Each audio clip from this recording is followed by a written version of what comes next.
I am sorry, कभी कभी आपसे भी मजाक करने का मन करता है मेरा, क्योंकि you are my family, I know that.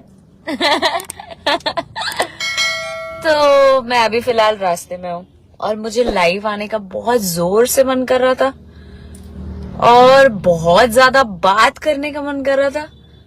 मेरे इर्द गिर्द कोई ऐसा है नहीं कि मेरी बात सुने, तो मुझे पता है मेरी बात कौन सुनेगा, आप लोग ऑब्वियसली।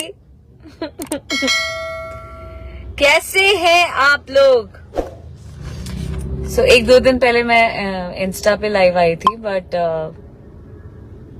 पेज पे नहीं। मोर गतरे गतरे हटाए बाबू खतरे खतरे, कतल कर बावला हो कमरिया पत्थर पत्थरे। फिलहाल ठंडी में आवाज लग गई है मेरी। बट कैसा लग रहा है आप लोगों को ये गाना? Akshara Singh official YouTube channel पर ये गाना आया है। बहुत प्यारे प्यारे कमेंट्स आए हैं, बहुत लोगों की कॉल्स आए हैं कि गाना बहुत प्यारा है और सबको बहुत मजा आ रहा है गाना सुन के। उन सभी लोगों को मेरा दिल से धन्यवाद, क्योंकि हमने भी बहुत मेहनत किया है इस गाने को करने में।